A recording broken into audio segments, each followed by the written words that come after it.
I'm Sally Love and a warm welcome to Crap-Free Living. Today's video is about fluoride. If you think that fluoride is good for you and good for your teeth, then I have some shocking news for you. I'm going to explain why I believe that fluoridated water, fluoridated toothpastes and other products such as non-stick pans are hazardous to our health. And then I'm going to give you some crap-free alternatives. But firstly, let me introduce you to the natural forms of fluoride. Calcium fluoride is found naturally in the earth. It's also found naturally in your body. It's present in small quantities in your teeth and your bones. And it helps with the development and maintenance, such as protecting your teeth against tooth decay. Because calcium fluoride is found in the earth, it's also found in small quantities in the food that we eat, such as vegetables, grains, and even tea. This natural form of fluoride is difficult to process in the body, so only small amounts can actually be absorbed from the food that we eat. We only actually need a really small amount of fluoride in our bodies, so it's incredibly rare to be deficient in it. Calcium fluoride is also found in natural, untreated water, but the levels of fluoride are different there depending upon the geology of your area. Sodium fluoride is found in the sea. Sodium is easily absorbed in water, therefore this type of fluoride is much more easily absorbed by your body. It's found in seafood such as shellfish and seaweed. Then there are the chemically produced fluorides. There are many synthetic and toxic forms of fluoride. Sodium fluoride is not only found in nature, but it's also chemically produced.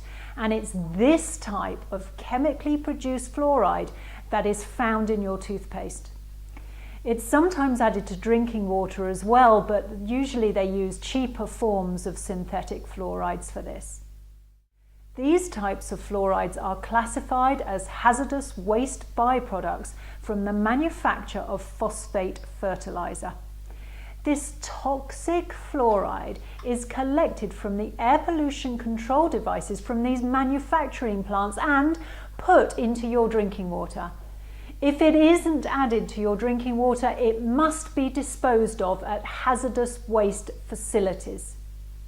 If it isn't added to your drinking water, it must be disposed of at hazardous waste facilities. It's also used as a rat poison and used as an insecticide sprayed onto non-organic produce. These chemicals are also found in mouthwashes, fruit juices made from concentrate, fizzy drinks such as Coca-Cola, and in medicines such as antidepressants. And it's also present in non-stick pans where it gives off a fluoride gas when it's heated. So the calcium fluoride that's found in nature is a far different fluoride than the toxic fluorides that are found in toothpastes, mouthwashes and processed food. Fluoride excess can be severely damaging to health and can even cause death. If a small child consumes a whole tube of toothpaste, they will be poisoned. If a child swallows large quantities of toothpaste and if they are left untreated, it can result in death. Just take a look on the back of your toothpaste tube right now. A fluoride toothpaste will say on the back, if more than used for brushing is accidentally swallowed, get medical help or contact a poison control centre right away. The reason that they say this is because it's toxic, and this is the easily absorbed sodium fluoride. So as you're brushing your teeth, this fluoride is absorbed directly from your mouth into your bloodstream. A 3-year study conducted by the National Research Council on fluoride toxicity covers many possible negative health effects of overexposure to fluoride. The health concerns which are thoroughly discussed in this study include possible damage to the brain, the thyroid, the pineal gland, and the rest of the endocrine system, the gastrointestinal system, in particular the kidneys, the immune system, the reproductive system, the liver, and its effect on diabetes, where I quote fluoride's ability to bring about increases in blood glucose or impaired glucose tolerance in some individuals, and to increase the severity of some types of diabetes. The study goes on to discuss how fluoridated water reacts when it's used to make acidic beverages such as fruit juices, soft drinks, and tea. Fluoride's potential link to Down syndrome is also covered, and its potential to initiate or promote cancers, particularly cancer of the bone. A few other studies have found that children exposed to fluoridated water have significantly lower IQ scores than those who live in low fluoride areas. An article published in March this year in the medical journal The Lancet concluded that fluoride is a neurotoxicant. This means that it can cause brain damage, and this includes autism, ADHD, and dyslexia. Is fluoride a drug? Well, when fluoride is used to prevent or treat a disease, it becomes a drug. Fluoride supplements are only available on prescription, and the amount given out is tightly controlled due to its toxicity. Fluoride is classified as a drug both in Europe and the US. So when it's added to your drinking water, you are being medicated without your consent. The worst thing of all is that the amount of this drug that you are consuming isn't regulated. I mean, who's to say how many glasses of water you're consuming a day? How many baths are you taking each week? How much tea do you drink? How much water do you use in your cooking? If you live in a water fluoridated area, you could be thinking that you are being healthy by drinking 8 glasses of water or more a day, when in fact you are actually taking a medication that could potentially cause health problems. And just to provide an argument regarding preventing tooth decay, fluoride has little effect when it's swallowed in water. The only significant benefit from fluoride for preventing tooth decay is when it comes into direct contact with the teeth. Fluoridated water is in contact with the teeth for a split second, so it will have very little effect on the teeth. Did you know that fluoridated water has no effect whatsoever on preventing tooth decay amongst adults? Here's a quote from Colgate, who say, "Swallowed fluorides do not add fluoride to the teeth in someone older than age 16. So, if you are over the age of 16 and living in a water fluoridated area, you are receiving a drug that's providing you with no benefit at all. I think what's worse is that you're receiving this drug without your consent, without the drug's dosage being monitored, and that is at best providing you with no health benefits at all, and at worst, it's poisoning you." Many countries in Europe have stopped fluoridating their water. Unfortunately, the UK still fluoridates some of their water, which is particularly prevalent in the West Midlands and Anglia. But be aware, UK people, some councils in the UK are wanting to reintroduce water fluoridation now. I came across an article by the Telegraph written about this. I'm going to include a link to that for you. And if you live in the USA, about 70% of your water here is artificially fluoridated So any of you watching from America, I strongly urge you to research this and make a stand for your health.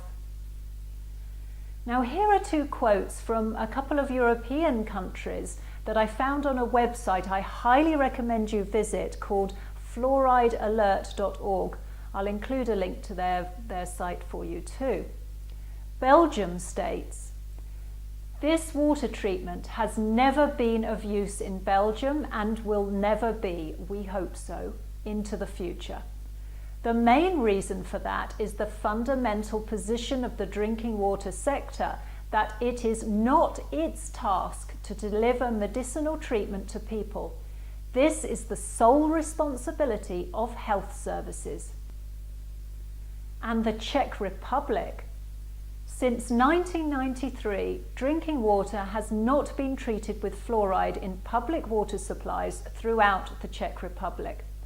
It is not under consideration because this form of supplementation is considered uneconomical, unecological, an environmental load by a foreign substance, unethical, forced medication, and toxicologically and physiologically debatable. Fluoridation represents an untargeted form of supplementation which disregards actual individual intake and requirements and may lead to excessive health-threatening intake in certain population groups." There is so much information out there for you to read. Believe me, this is a very quick synopsis. I had so much material to go through here. So, what can we do about it? Well, firstly, check whether your local water is fluoridated or not. If it is, don't be afraid to do some research, ask some questions, and make a stand for your health and the health of the planet.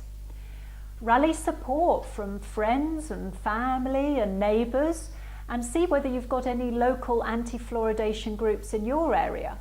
You could even start up a Facebook page. You can stop water fluoridation in your area. Buy a really good quality water filter. Be careful about the type of water filter that you do buy though, because a lot of other filters will say that they remove fluoride when in fact actually when it comes down to it they only remove about 40 to 60% of the fluoride from the water. Now this is our water filter, which is actually called a Berkey. I'm going to leave you a link to this model. It's exceptionally good. You can buy a separate fluoride filter for it, which fits into this bottom section, and that removes 99.99% of fluoride. It doesn't plug into a socket or anything, it just sits on your countertop. It comes in different sizes, and it not only removes fluoride, but other bacteria and viruses and other toxic metals too. The other thing that you can do is buy fluoride-free toothpaste. Here's one I'm using at the moment. Check on the packages, it will say fluoride-free. Now the brilliant thing about these is that they don't have any other yucky ingredients in them too. So fluoride-free toothpastes from now on. And remember, don't use mouthwashes that are full of fluoride either. Another thing you can do is buy happy, healthy, organic food. If you are eating organic produce, you will not be eating all of the chemicals that are sprayed on non-organic produce, which of course includes the toxic fluorides.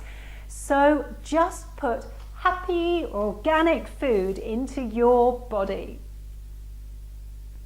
The other thing, eat seaweed. I have some here. Seaweed contains a small amount of natural fluoride, but it's actually very rich in iodine. Iodine actually helps to rid the body of fluoride. Most people in Europe and the United States are actually deficient in iodine anyway, especially through water fluoridation, which puts a tremendous strain on the poor old thyroid gland. I've got a lot to say about iodine, so I'm going to include it in one of my crap-free kitchen videos. And then I'll also show you how to incorporate seaweed into your diet. Eat seaweed. Limit or totally eradicate your intake of processed foods, especially the non-organic foods, and particularly foods that are made from mechanically deboned meat, such as chicken nuggets and baby food. Yep, those products are high in fluoride. Stop drinking fizzy drinks such as Coca-Cola and fruit juices made from concentrate. You will feel so much better if you reduce your sugar intake. In addition, you won't be swallowing all of those really nasty toxins too. And don't use non-stick pans, as they give off a fluoride gas when they're heated. It's my belief that if we avoid the toxic fluorides and eat a healthy diet full of natural, organic food, our levels of natural fluoride will be perfectly balanced as nature intended. Are you living in harmony with nature? Are you living a crap-free life?